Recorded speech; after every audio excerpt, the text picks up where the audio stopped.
The Olympics happen every fourth year, but that's not the only time the world's best gather to compete.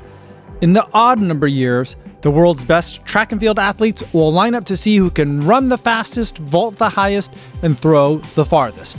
And since 2025 is an odd number year, that means it's time to hop on a plane and head east. This is a runner's weekend at the Tokyo World Athletics Championships.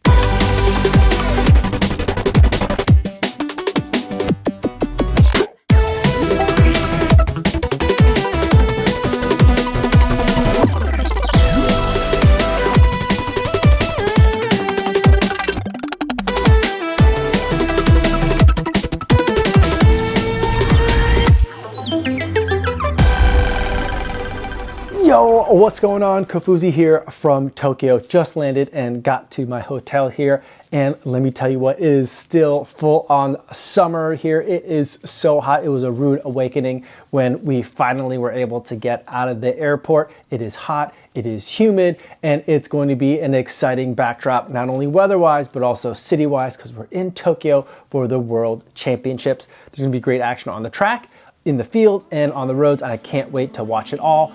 But first things first, even though I'm really tired and it feels like I pulled an all-nighter, I've got to get out there and get some food. If only I could find a way.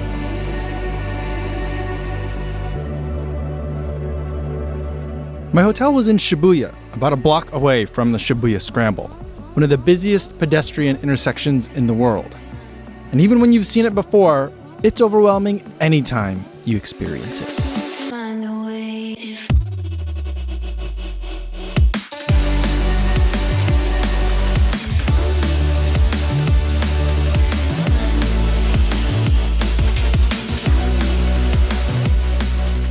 So I've been to Shibuya for the scramble before, but one thing that I haven't done is I haven't visited Hachiko, the dog. So let's go find the dog.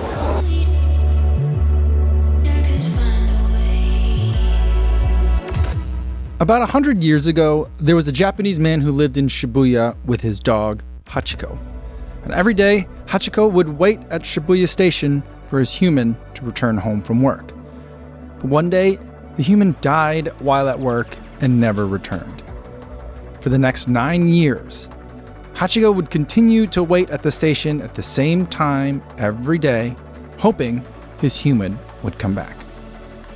They made a Futurama episode with a similar storyline, and it's one of my favorite moments in television. find a way. If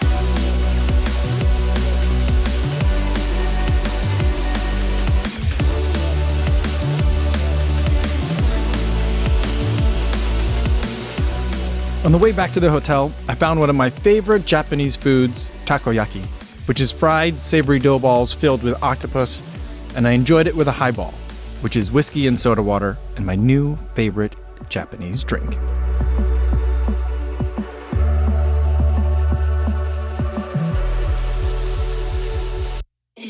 One last stop before bed, I went to the combini across the street from my hotel to pick up some snacks.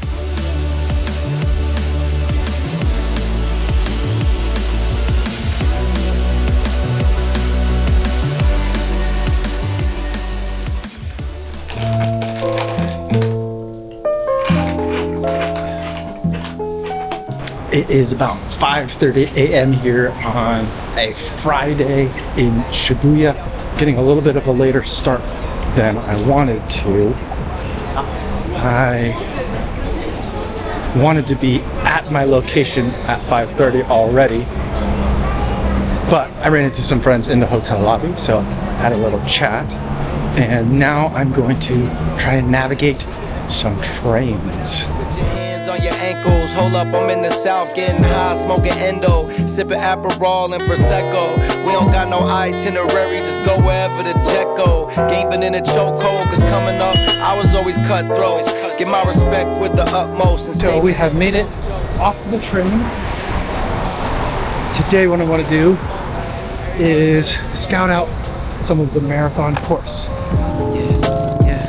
Every verse I let the blood soak. Yeah. So one thing about Tokyo is that they do not jaywalk here. Even when it'd be easy for a runner to go, just don't do it. Even if it's the middle of the night, there's no cars coming. They tell me, can't do it. I run this like Dave Goggins. Stop it. When my a little too obnoxious, I press up on the nitrous and out like a light switch. My plan for the day was to run the entire marathon route. Fortunately, because the route looped back onto itself quite a bit, I would only have to run about a dozen miles. The main things that I noticed on this run was that this course was really flat and fast. Even the parts that were hilly weren't all that hilly. And the other thing I noted was that it was uncomfortably hot. Even at 6 a.m., the heat and humidity made running difficult. The fence, I defeated all the odds. Y'all let the sun stroke these shots, leaving gun smoke, yeah, cause every verse I let the... So I did not pack any gels or hydration for this run, but I do have a pocket full of change, and I'm gonna fuel this run with vending machines.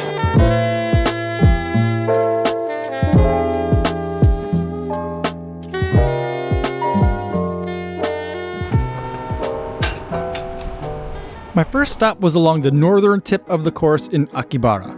From there, the course went south through Ginza, and this is where the custom of not jaywalking really started to frustrate me.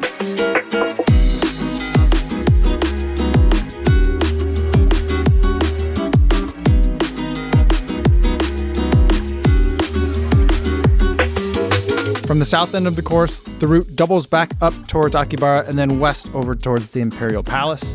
After a short loop down there, I'd reached the point where I had run across every portion of the marathon route at least once. That's gonna be it, about 12 miles on the marathon course. It's hot, it's super humid, but it's mostly really, really flat, so I think it's still gonna be a pretty fast day. I was gonna add on a couple more miles to get back to the hotel, but with all the stops, it just takes so long to run here. And I'm gonna stop and get another drink at a vending machine, decide whether I'm gonna try to go on the train like this, or if I need to just jog out. Let's see.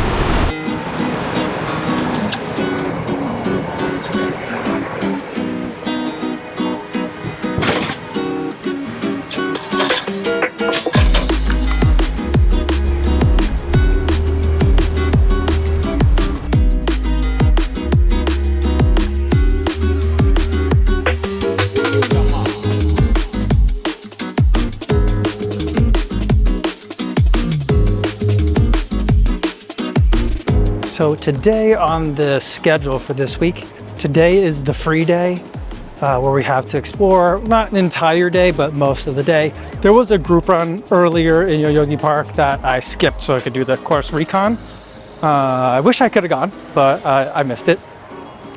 But I have until 4:30 when I gotta be, I think, on a bus to get on a boat. And so with the rest of the day, right now it is 9:45. Let's do some exploring. I got a couple of things that I want to do. I think I can find a lot of these things in a lot of different neighborhoods. So I'm pretty flexible in terms of what I want to do. But there's one thing that I do want to do that is neighborhood specific. And so let's get on a train again. Let's go to Asakusa. Right, here I am at Kiminariman. And the Sensoji Temple is right through here.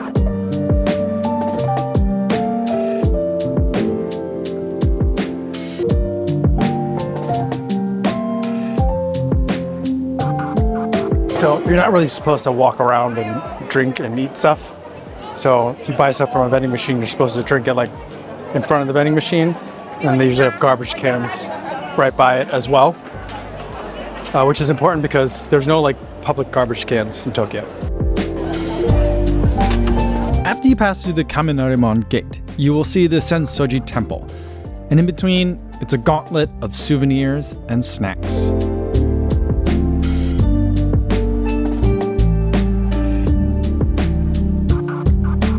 All right, some things that I want to get at some of these markets here. I want to find a melon pan filled with cream. And you get a souvenir fan for my daughters. And then we'll see what else there is here.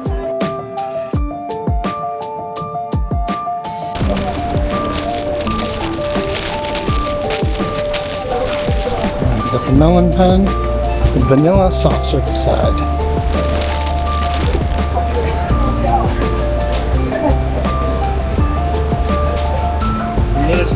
It seems like the rule against walking and eating isn't as strictly enforced in super touristy areas like this, but I'm trying not to offend, so I ate the melon pan with ice cream right at the stand before I continued.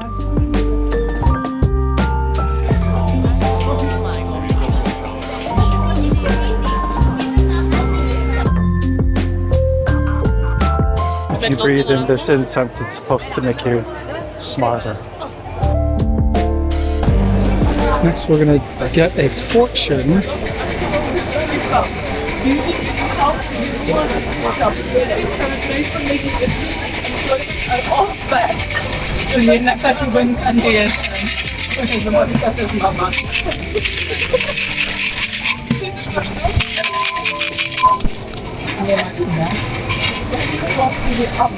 $77.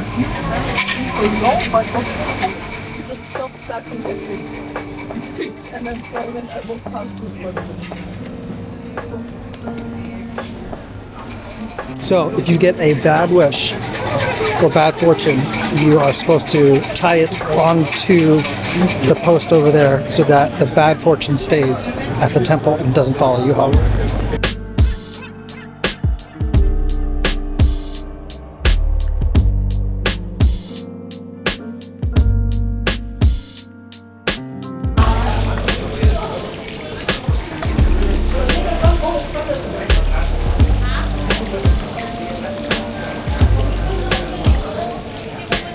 Washed my hands before entering the temple, and if I'm not mistaken, you're supposed to use this coin to drop into here before your prayers.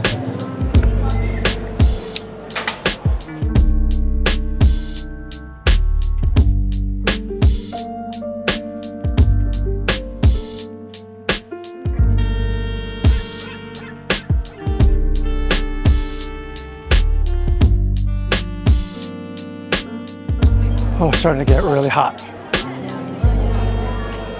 I'm ready to go now, and so I'm gonna see if I can go participate in a tea ceremony, and we'll see where we are on time after that. If we have time for one more thing, there is one more thing that I would love to do.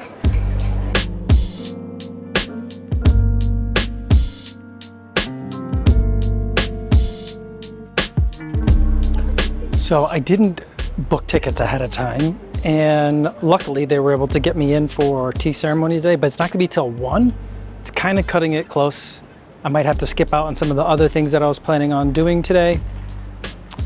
But that does give me time for 1, if not 2 more things. Let's go. On this trip, I wanted to have omurice, which is rice, curry, and an omelet. And on the way, I stumbled upon one of Tokyo's many very small shrines. I was just going to admire it when I saw this sign, and I was very excited at the prospect of getting to ring the big bell. And let me tell you, it was really fun to ring the bell, but the sound was a bit underwhelming.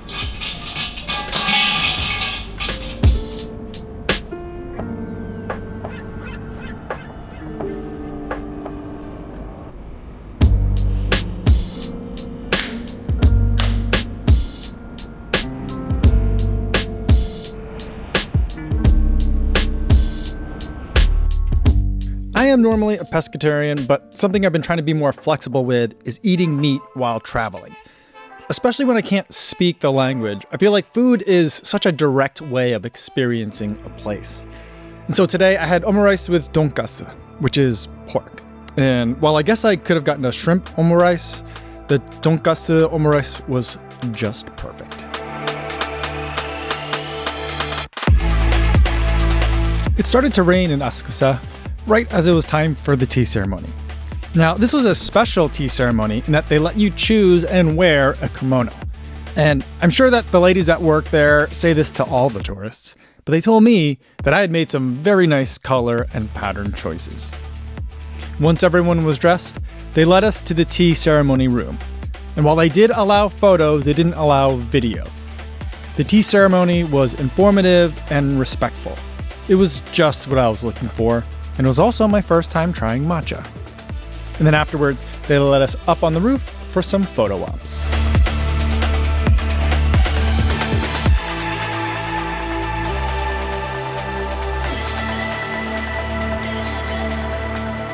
You can rent kimono and walk around asakusa. There are a lot of people who do this and hire photographers to follow them around. And in this way, asakusa has that blending of history and theme park tourism that makes it kind of feel like a Japanese version of colonial Williamsburg.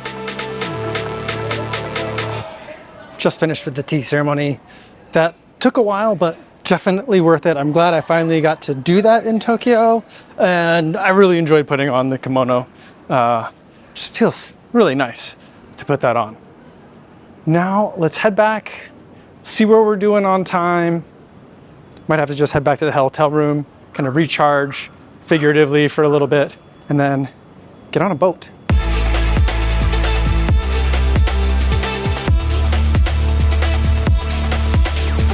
So I do have a little bit more time. I'll do one last thing here in Asakusa, which I wanted to do, but kind of forgot in all the excitement of this morning. Let's go to the top of the visitor center. All right, so it's free to get into this building, and there's an elevator that goes up to the 8th floor. You can get a beautiful view of the city and the Sky Tower.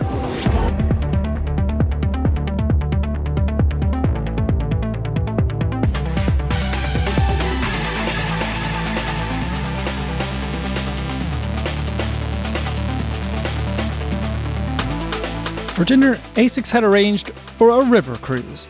So it's time to hop on a bus and fight Tokyo traffic, and eventually we made it to the dock for dinner and karaoke.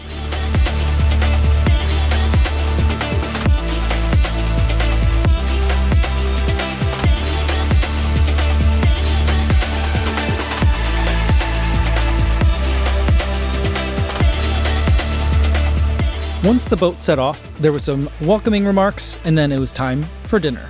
I sat next to Thomas, and we tried to figure out how to say things in Japanese. What's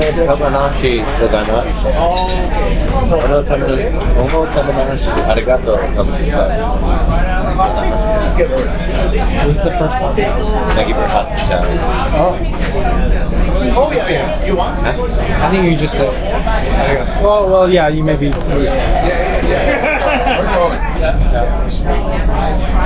I'm just hoping that someone gets in a conversation with me about the weather.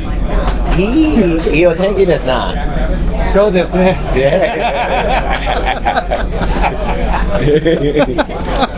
All right, you were recording that. I didn't know that. That worked out really well. Yeah, it did. At the halfway point, the boat docked, and we can get up on the roof for some nighttime skyline views.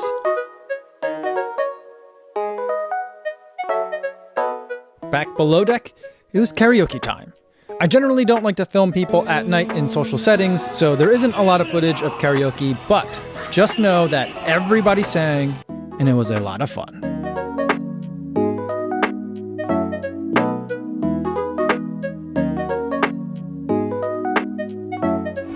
Good morning. It is 5:30 a.m. on a Saturday here in Shibuya. Going for a little run today with some friends. Even though we started at 5:30 in the morning, it was still uncomfortably hot, and it seemed like it was all uphill on our run to get to Yoyogi Park. Japanese runners are well known for their preference in running short loops over and over and over again in parks. But after having experienced the frustration of running and no jaywalking, I was beginning to understand why. The park was lovely. The short loop didn't feel so short, and although I struggled because the Megan's idea of an easy run is substantially faster than mine, I enjoyed this overall quiet moment with friends.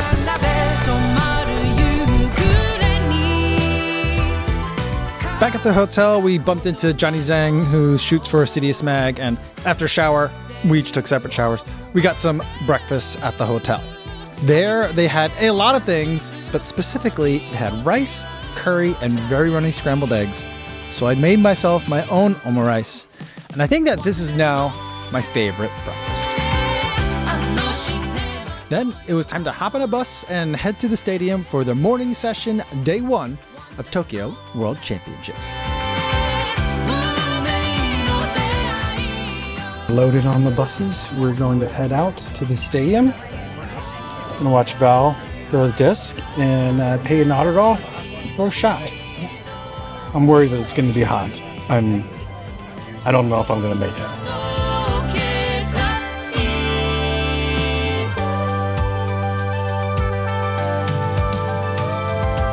All right, guys, we have made it into the stadium. Discus starts at 9, about 15 minutes.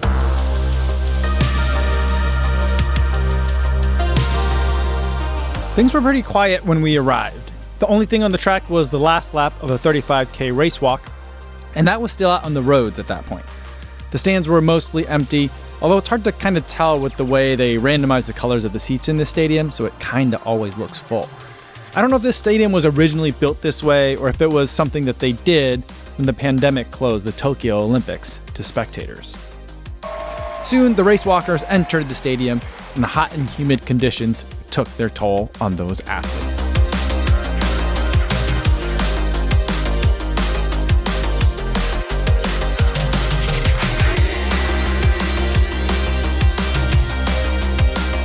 Val Allman got warmed up in the discus qualifying rounds. You can advance by being one of the athletes who throws farthest, or there's an auto qualifying mark. And if you throw past that, you don't need to keep throwing.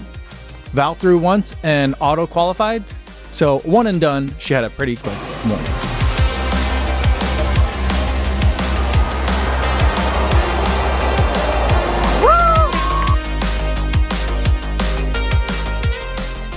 Peyton Otterdahl faced a similar situation, but in the shot put. His first throw was pretty good, but not an auto qualifier. And then the injury he picked up a short while ago at a Diamond League meet resurfaced, and he wasn't able to throw to his normal ability. Unfortunately, his time at Worlds would come to a quick end. We also saw some of the 100-meter heats, and the morning finished with heats of the mixed 4x4 relay.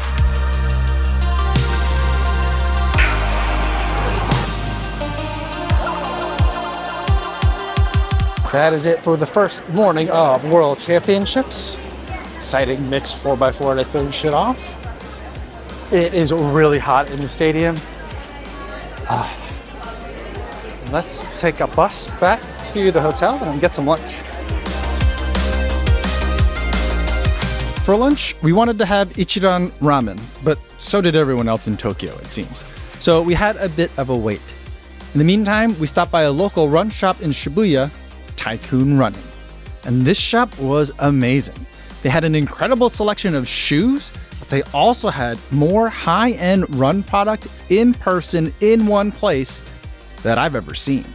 On, Cotopaxi, Soar, Satisfy, and a few boutique brands that only Thomas had heard of. By the time we were done shopping, they were ready for us at Ichiran. And this is the only experience I've had in Tokyo each time I've visited. It's good enough for Steph Curry, and it's an introvert's dream.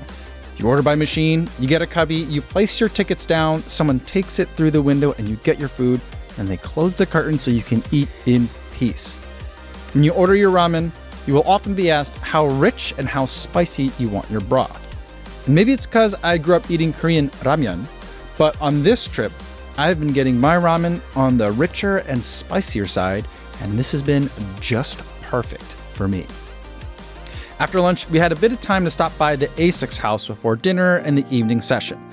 Now, at these global events, the brand houses are a bit different than the brand pop-ups that we might see at major marathons. Instead, you see athletes, agents, spouses, massage therapists, but there's also a lot of executives, marketing people from the brand, and media, like me. And I don't know if you realize this, but a lot of legacy media that comes to events like this are embedded with a brand. So while a lot of people like to give me a hard time about coming on a trip like this with a brand, whether it's Olympics with ASICS, Champs with Puma, or Road to Records with Adidas, this is how brands operate with both new and legacy media. For example, every time I've covered a running event with ASICS, they tend to pair me up with Canadian Running and/or Outside Magazine. And every event I've ever covered with Tracksmith, Runner's World, and or Men's Health is also there. This is how running news is made. In the Tokyo Asics house, they showcase some of their latest product for the road and the track. They had this virtual track spike thing where you could interact with the shoe virtually, and there was an area that alternated between Japanese calligraphy and Japanese tea ceremony. There were also light snacks, Asics branded, of course, as well as coffee and matcha lattes.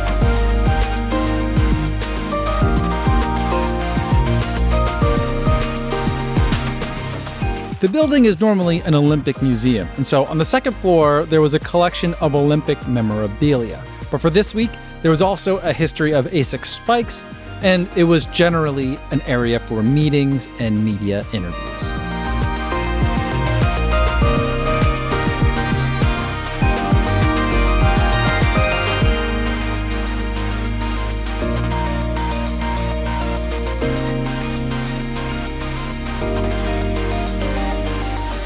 Dinner was at a restaurant near the stadium. It featured a lot of things that pushed Thomas out of his comfort zone, and that was fun to experience with him. They gave me a vegan menu, which was tasty, but not nearly as adventurous, it seemed.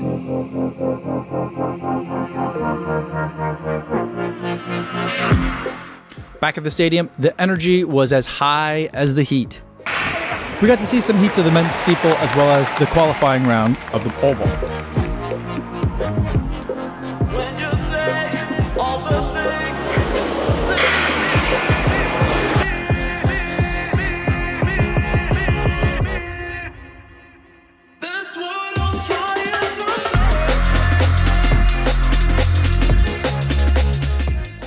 In the men's pole vault, I expected for Sam Kendricks and Mondo to be able to make it through easily, so I felt they would be 1-2 for medals in the final.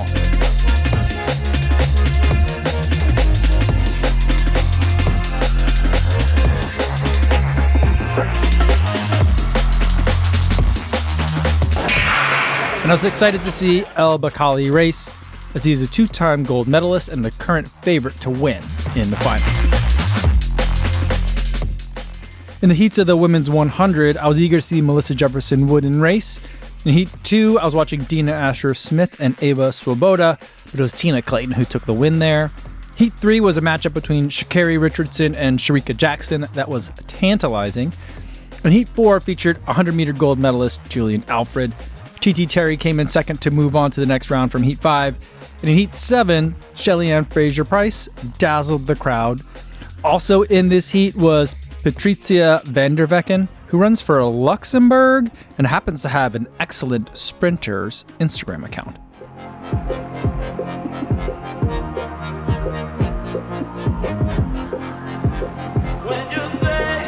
Next on the track was the heats of the women's 1500. I was excited to watch Jess Hall race, as I've been following her career since she ran at Oregon.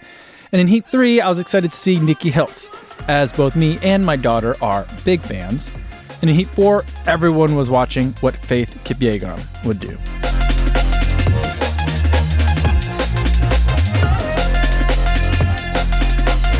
In the men's 100-meter heats, we saw Oblique Seville race in Heat 1.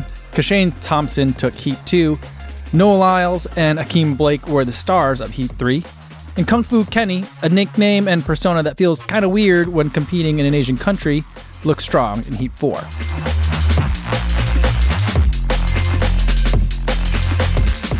The night ended with finals in the women's 10,000 and the mixed 4x4 relay. Beatrice Trebet took the win, which wouldn't have surprised most people. Elise Cranny came in 12th, Emily Infeld finished 14th, and the current U.S. half marathon champ Taylor Rowe came in 18th. The night ended with the mixed 4x4. The U.S. was the favorite going in, and they were able to run a World Championships record. The Netherlands and Belgium rounded out the podium, which I think everyone also expected. The Netherlands have Femke Bol to rely on, and Belgium has Alexander Doom. Just remember all caps when you spell the man name.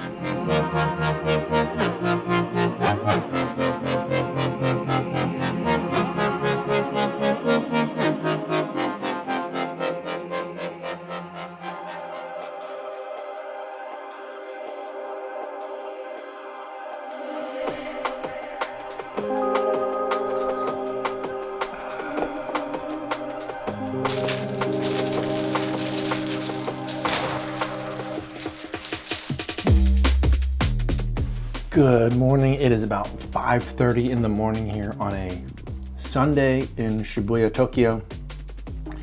Today, we're gonna run over to the stadium and watch the women's marathon.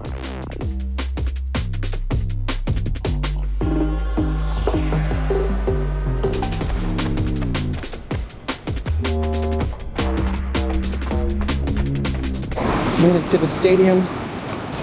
It is less than a 2-mile jog from the hotel. 80 degrees, high humidity. I'm dripping with sweat on an easy jog up here. It's gonna be really uncomfortable for the athletes.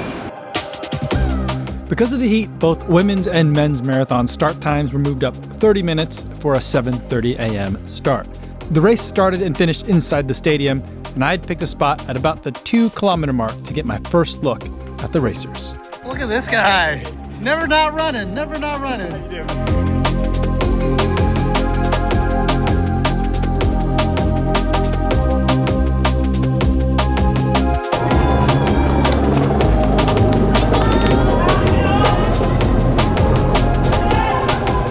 right, looking good, Jess. Looking good, Erica. Looking good, Susanna. All right, just saw the women head out. American women were way up front. I'm gonna jog across the course, try to find them over by the path. All right, 3 miles later, made it over to the palace. I don't know where the runners are on this course. In the 3 miles I ran to get there, I'd become completely soaked in sweat. I bumped into Mika Rivera and her husband, Adam Wood. We got a selfie, and I'm trying my best to stay as far away as possible so I don't get them wet with my sweat. And then I ran into Pedro from Palabra de Runner, and we also got a selfie. And by then, the lead pack was about to come through at the 18-kilometer mark. I hadn't been able to follow the tracker, so I didn't know where anyone was, but I was thrilled to see Susanna Sullivan in the lead. Wow. Yeah, Susanna. The first time I saw her race was at World Championships Marathon in Budapest a couple years ago, and that was also a very hot day for racing, so I wasn't surprised to see her doing so well in these tough conditions. Jess McLean, who also thrives in hot conditions, was not far behind, and rounding out the Americans was Erica Kemp, who had found a solid pack to work with.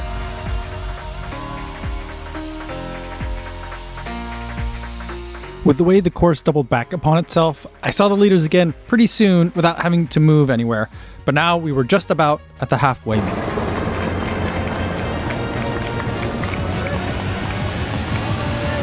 Great job, Susanna!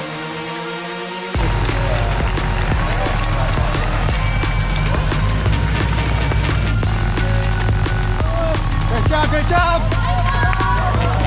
Stay strong, stay strong! Great work, Jess, great work, Jess!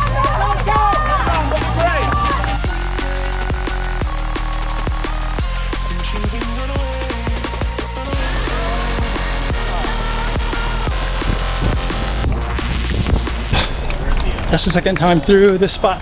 They'll come through this spot 2 more times, but I think what I'm gonna do is they're moving fast and I'm moving slow, so I'm gonna head back towards the stadium, try to see them closer to the finish.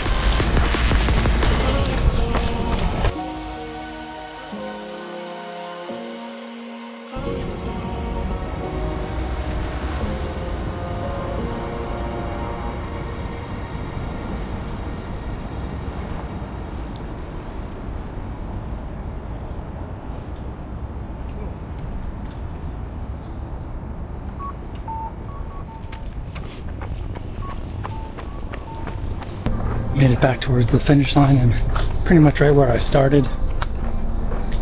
It is so uncomfortably hot today. I need to find a vending machine.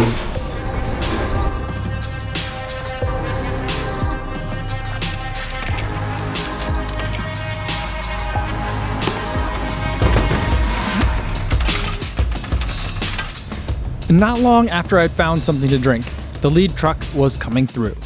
Tigist who had ran shoulder to shoulder with another runner in the final moments of the Paris Olympic Marathon, only to lose right at the finish line, was again running shoulder to shoulder with another runner at the 40-kilometer mark. Julia Paternane, who was born in Mexico, raised in the UK, and ran in the NCAA, would bring home Uruguay's first national medal as she became third in the world in her second ever marathon. And coming in right behind her in fourth was Susanna Sullivan, who looked so strong coming down the hill towards the stadium as top American.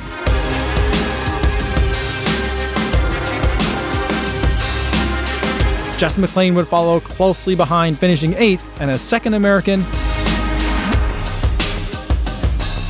And Erica Kemp was able to finish the race after a tough day in Tokyo.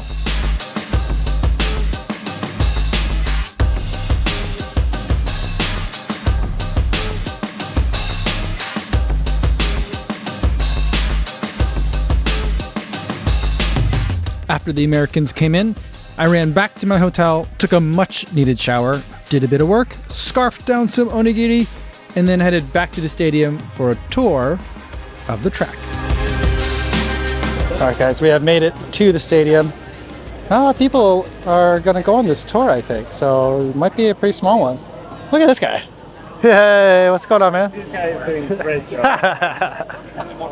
Good, yeah? I'll see you. So for the tour today, they are going to give us a look at the athlete experience when it comes to the stadium, and we're going to go through step by step what the athletes would go through as they are entering the stadium and preparing to race.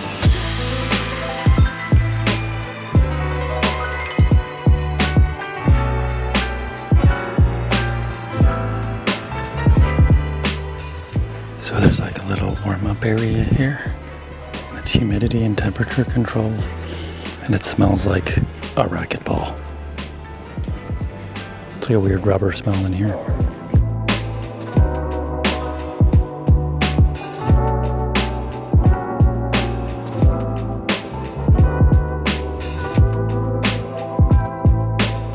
All right, from the call room, we make it to the stadium. Wow. What a vista.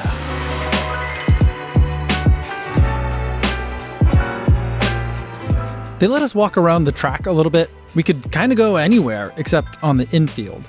And they even let us get in a block start, which I am incorrigibly bad at.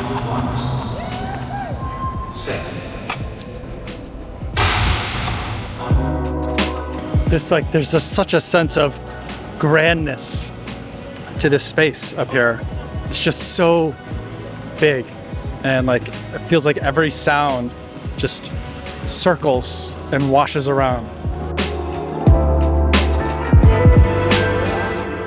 We've done a lot of stadium tours, Hayward Field, the World Championship Stadium in Budapest, Kipchoge Stadium in E10, and in all those stadiums I've done a lap for fun. And today it's just, I'm wearing pants and not running shoes, and it's just so hot. I can't today. It looks like I am gonna have to do some running after all. I left my bag over there, and we're not gonna be going back to that, so I gotta go get it. It's too hot for this though.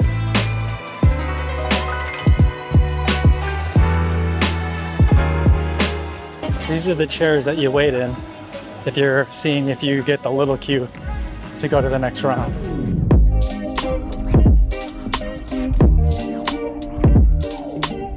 And then after the finish line, the athletes come through the mix zone, which was much larger than I was expecting. Now, there's the fancy TV mix zone that has a view of the track, and then there's the regular mix zone that's underground. Now, at one point, Asics asked if I wanted to be down in the mix zone for an evening, but I declined. You can't see the action from there, you have to watch it on the screens. Even with fans on, it's super hot in there. And since I'm a YouTuber who is primarily a road marathons kind of guy, I'm not really welcome as far as the other media that is down there is concerned. So it was kind of Asics to offer, but that would have been an unpleasant situation for me. It's now about 3:30, and I did have a little bit of a snack, but not really a lunch today. So let's go find something that a friend of mine recommended. It's kind of a Japanese take on spaghetti. Spaghetti no pancho.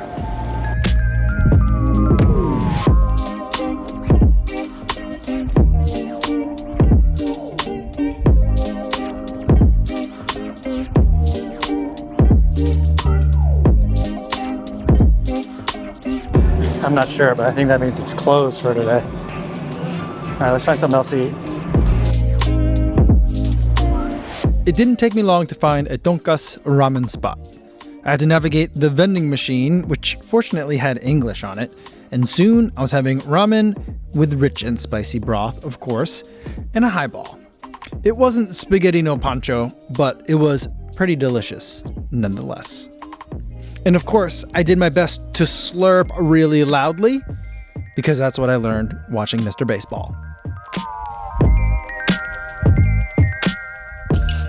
It's polite.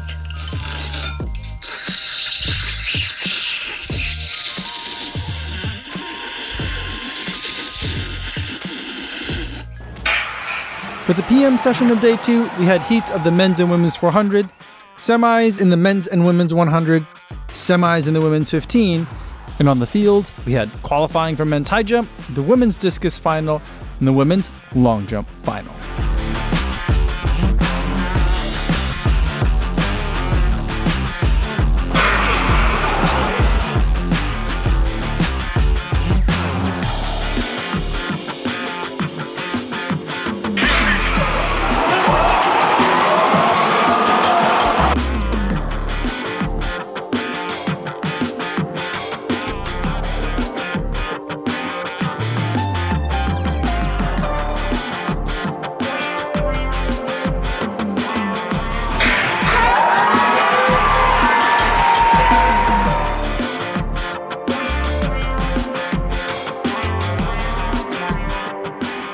To end the night, there were 3 finals. First, the men's 10,000, where we had high hopes for Grant Fisher.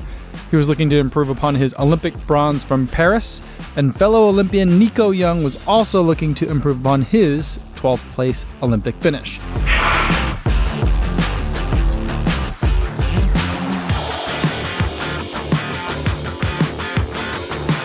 But the surprise of the night was Frenchman Jimmy Gressier, who's had a phenomenal year with a win in the European Half Marathon Championships, a European 5K record, and now a 10,000 meter world title. Next up was the women's 100 meter final. All eyes were on Julian Alfred as the reigning Olympic champion and Sha'Carri as the reigning World Athletics champion from Budapest. But Melissa Jefferson Wooden had the hot hand as she's been racing impeccably all season long, and her streak continued to a championship record of 10.61.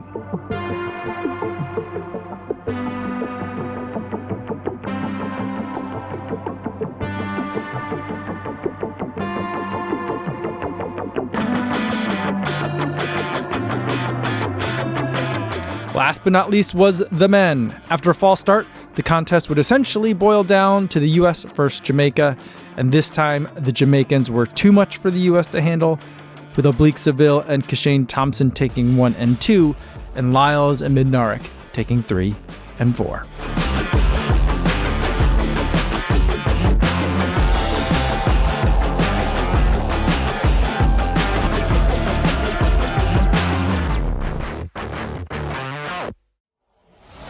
The following morning, it was the men's turn to brave the heat for the marathon. Who the hell can stop me?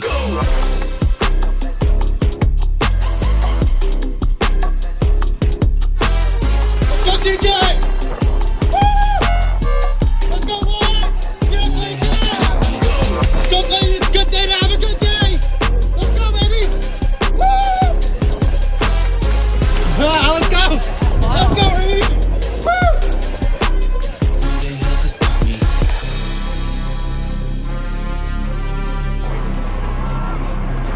At 18K, there was still a huge lead pack. The heat was clearly holding them back. Clayton was right in the mix, with Reed Fisher farther behind in a chase pack. Not much change when I saw the runners on the loop back at about 20K, with Clayton Young and Canadian and North American record holder Cam Levins lurking. The Belgian Kern Naert, who I met one time on the track in Mammoth Lakes, California, was also in the mix. Who the hell could stop me? CJ Albertson had been dropped from that lead pack, and Reed Fisher was holding steady.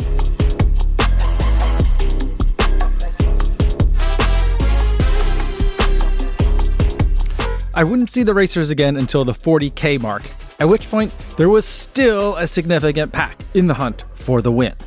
It would take a sprint photo finish to decide this race, with Alphonse Simbu bringing home Tanzania's first World Championships gold.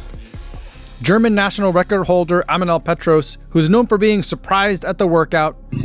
Okay, now listen for the program. It is 15 kilometers, pace 306, time 46:30. What's the pace again? And who also gave me this incredible selfie in Berlin last year, finished in a close second. Clayton Young, who had come to Tokyo with eyes on the podium, finished in 9th as top American. Cam Levins was close behind in 12th. Kern Naert was 17th.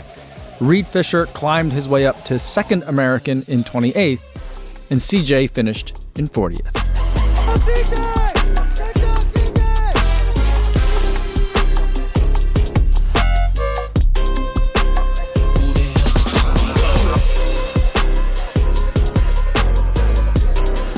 All right, just finished editing the reel from the men's marathon and got it posted.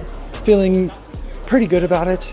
I did some different things filming wise for it that I'm not sure if I love it or not, but overall I'm pretty happy with the day. I'm now headed over to the ASICS house. I have a chance to interview Val Allman after her gold medal performance last night, but I didn't eat breakfast. I didn't feel enough for all the running I did today, and I haven't eaten lunch yet. So I need to eat something, and I need to eat it fast. I ended up going to the takoyaki place again. It's super close to the hotel, very fast, very tasty, and you can order by pointing at pictures on a menu. Pro tip, the first question they'll ask is whether you want the AP set, say yes. Then the second question they'll ask is what kind of whiskey you want in your highball, Suntory or Jim Beam, go with the Suntory.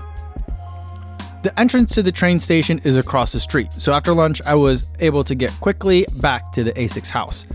There were a lot of people gathered to celebrate Val's gold medal. ASICS congratulated Val, Val said a few words, and then we went upstairs. I don't know much about discus, but I've been watching Val throw for several years now. She was a gold medalist at the Tokyo Olympics, but that was a games without any spectators.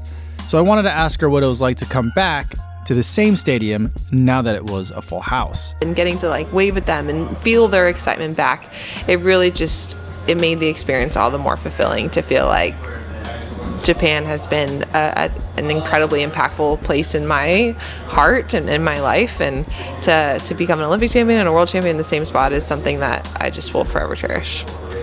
And then I also just had to know about her celebration at the stadium after her last throw. So spur of the moment. I don't know what came over me. I don't even think I'm like a normal winter snow angel person. Okay.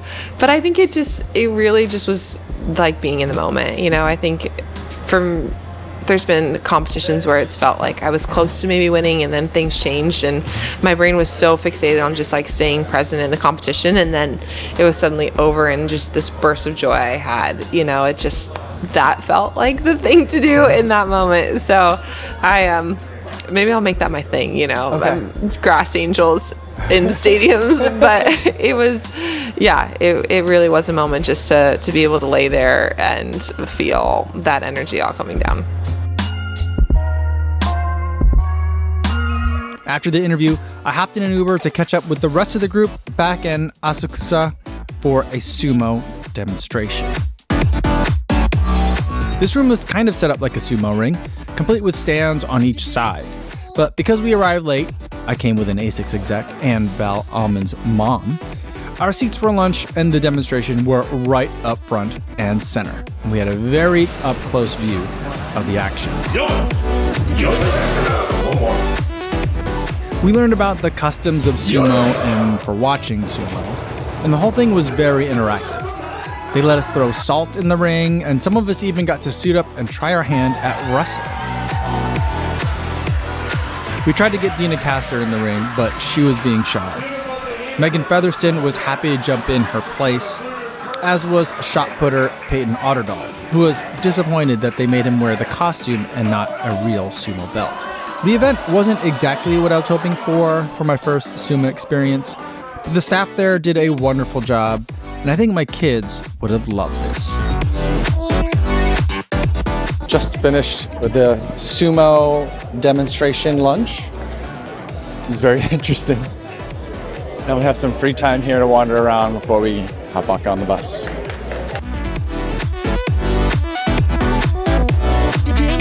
We didn't have a ton of time left in Asakusa, so we went to an Italian restaurant, and yes, this is what an Italian restaurant looks like in Tokyo. And we got a couple of happy hour snacks and beverages.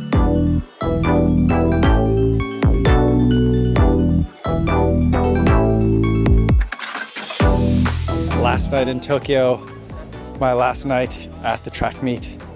Some exciting action coming up. For the warm-up, we had the men's 400-meter hurdle heats, the men's 110-meter hurdle heats, and the women's 100-meter hurdle semis. Then we saw the semis for the men's 1500. In the first heat, we saw 2023 world champion Josh Kerr against 2022 world champion Jake Whiteman, as well as 2019 world champion Tim Chariot. In the second heat, we saw Paris Olympic champion Cole Hawker, as well as a guy that most of you have never heard of named Nader that I'm mentioning here for no reason.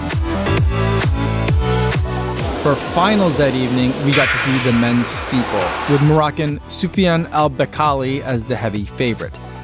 But this race came down to the wire, with podcaster Jordy Beamish screaming down the home stretch to eke out the win.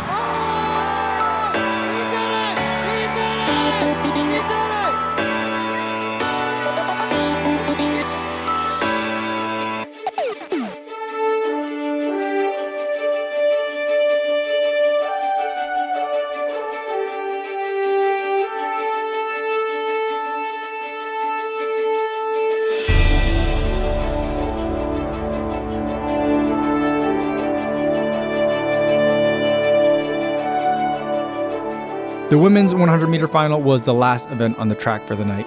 The U.S. had two athletes, Masai Russell and Grace Stark, in this event, and unfortunately, only one of them was able to make it onto the podium, with Masai Russell falling just short. The highlight that night at the stadium for me, though, was the men's pole vault final.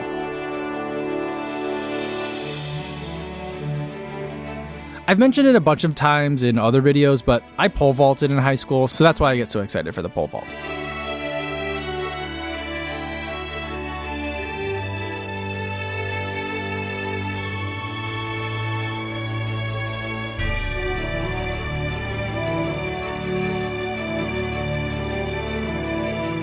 Sam Kendricks had a season's best day, which is the kind of thing that you hope for at the championships, but unfortunately, his season's best was only good enough for fourth. Mondo took first, and while he could have stopped and collected his gold medal, he chose to keep going to chase a world record. Now, I've had the pleasure of seeing Mondo vault before, and I've seen him try for a world record unsuccessfully, but on this night, Mondo was perfect. He got the world record, and the crowd went wild.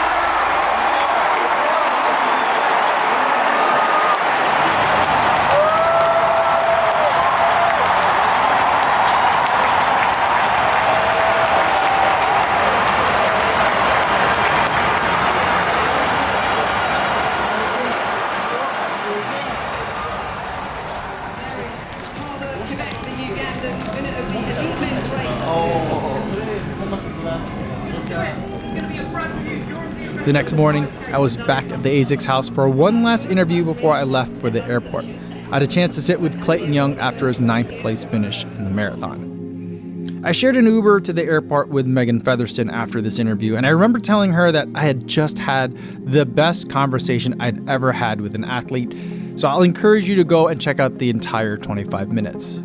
But for now, I will leave you with this message of optimism for the future.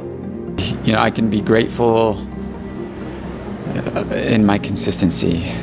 You know, there's something that I can be really proud about that. You know, my coach at iStone, he's often known for saying, consistent competence brings eventual excellence.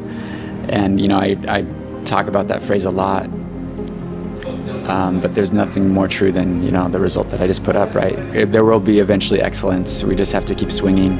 This honestly was the best build I've ever had. And yes, that didn't translate to a race, but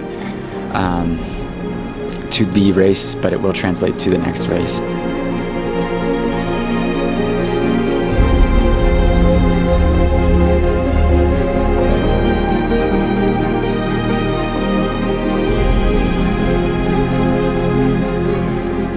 So that's it for my time in Tokyo. I saw triumph and I saw heartbreak. I felt the heat of a Tokyo summer and the warmth of friendship. I got to explore more of one of my favorite places in the world, and I hope you enjoyed the home video that I made.